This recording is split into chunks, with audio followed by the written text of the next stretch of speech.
Hello everyone, Nika here with the Daily Neuron Nugget. I hope you're having a fabulous Tuesday. We definitely are going to be covering some very controversial theories that I have about this freaking sheath that has been a conundrum since the beginning of time. So bear with me, I'm going to be talking very fast. I've been working about 12 hours today and I still have another job to go to. So I'm going to be quite rushed. If you don't like the speed of my talking too fast, too slow, you can always change it at the top right of the video.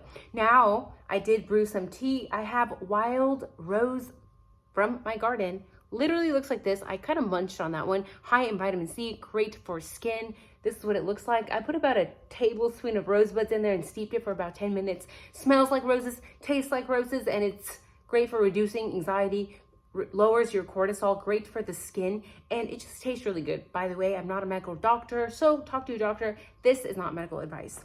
Let's get right into it because again, the placement of the sheath bothered me since the beginning of time. While I was reading through the legal documents, the first thing that stood out to me is the wording. The wording is weird from the get-go. Why are they saying that it was later seen? Who later saw this sheath? That I want to know. But also, it was allegedly found partially under a comforter.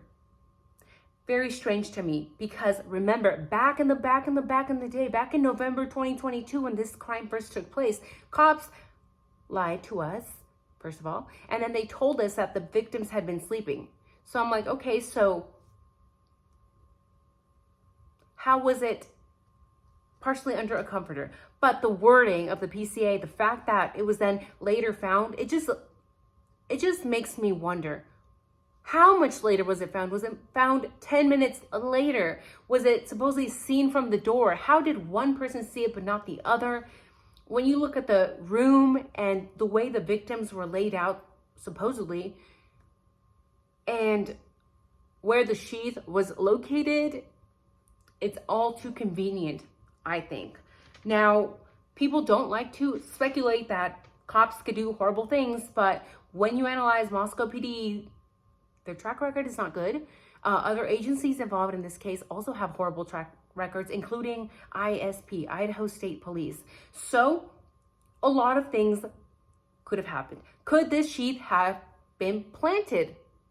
Whether by frats or somebody else or whoever could have maybe tampered with the crime scene. Remember, there was an 8-hour gap. And just to remind you, in other countries where there is evidence coming out of a location such as this home where there was an 8-hour gap, and not only that, but this crime scene could have been tampered with. Remember, 8 hours, people were going in and out of that home, people from fraternities. So the possibility of the crime scene being tampered with is 100% there. It is very possible. So no, this is not a far-reaching theory. It's extremely possible. And in other countries where evidence is coming out of crime scenes that may have been tampered with, that evidence is not admissible. So, first of all, I don't think that this sheath should be admissible. That's not even talking about the unreliability of this scientific DNA test, which we know is not scientifically valid. 19 out of 100 picograms is not enough. It's not valid.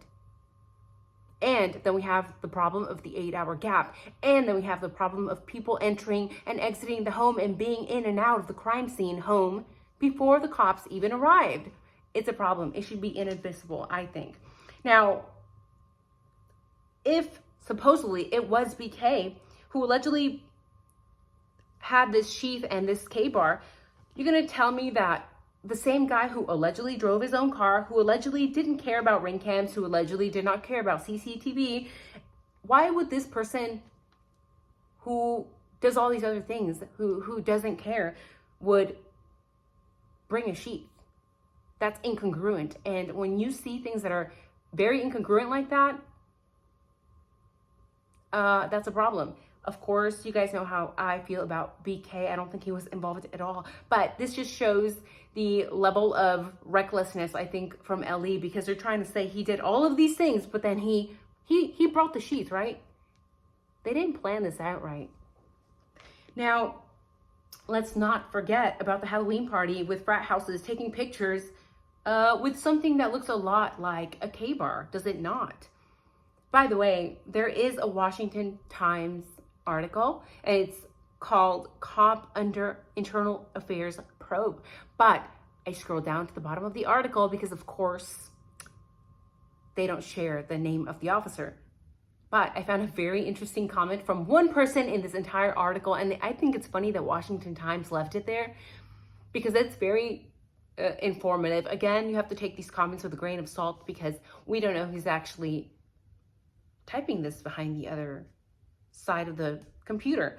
Now, the comment says, "Now, you're a reporter and you're telling me you have no idea who this is. It's all over the place." Because the article is talking about this cop who's under investigation. He goes on to say, Officer Tolson was ISP patrol who planted evidence, including changing dates, times on videos, and other digital evidence. That's right. He set up an innocent old man for murder he did not commit, then refused to give the man an attorney. It was horrible. Kind of exactly what they're doing to Brian now. So, for those of you who have forgotten about horrible human being, in my opinion, ISP detective Gary Tolson, this guy is still on the payroll. How? I don't know. This is what he did, okay? Gary Tolson has actually been accused and sued for accusing the wrong person at another crime. And not only that, but he also coerced a false confession from Dr. Moore, the chiropractor. I have also made a video about this back in the day. Go search that if you want more information on that case. And when Dr. Moore requested a lawyer multiple times, guess what this ISP Gary Tolson detective did? He denied him the right to a lawyer multiple times, okay? And we have to wonder, is it possible that he could have used these same tactics on Dylan or Bethany? Because if this corrupt Gary Tolson ISP detective did the same things as he did to Dr. Moore in that other MURDER case, this statement could potentially be thrown out. By the way, this, guys, if you're watching this to the very end, I have to thank you because I try to save the best for last.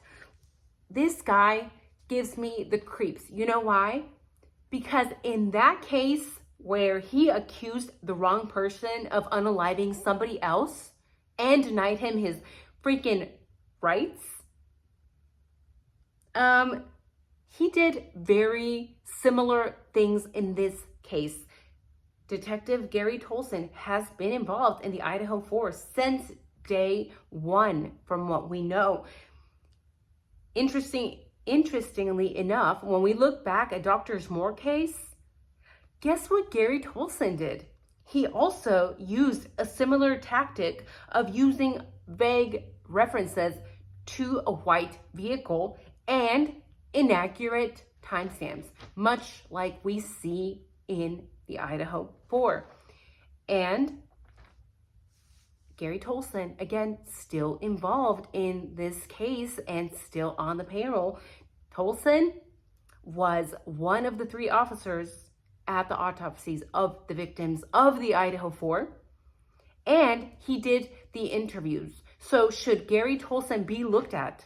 By the way, despite him being a horrible human being and breaking the law himself, in that Dr. Moore case, all the charges were dismissed. What do you think about that? What do you think about that? Do you think that Detective Gary Tolson should still even be on the payroll, much less be assigned to another murder case with his horrible track record? Coercing confessions, telling people they cannot have a lawyer, accusing the wrong person.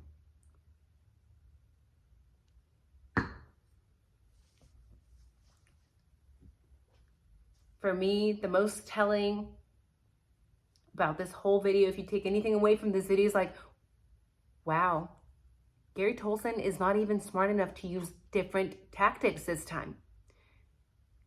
If he is in any potential way, of course, this is my theory, this is my speculation, if he potentially planted this sheath or had anything to do with this sheath, because we know he likes to break the rules, he likes to break the law. Apparently, it's what it looks like to me. How are you going to tell a person they can't have a lawyer? But really, he's going to be that dumb to use similar tactics of referring to a white vehicle? I think he should be looked at. Will he be looked at? I don't think so. And even if he's looked into, there's proof that in the Dr. Moore case, Detective Gary Tolson did the wrong thing, not once, but multiple times. Multiple times. Coerced confessions. 1. Refusing Dr. Moore a lawyer multiple times. 2. Accusing the wrong person. 3. Gary Tolson is involved in the IDAHO4 investigation. Should he be looked at?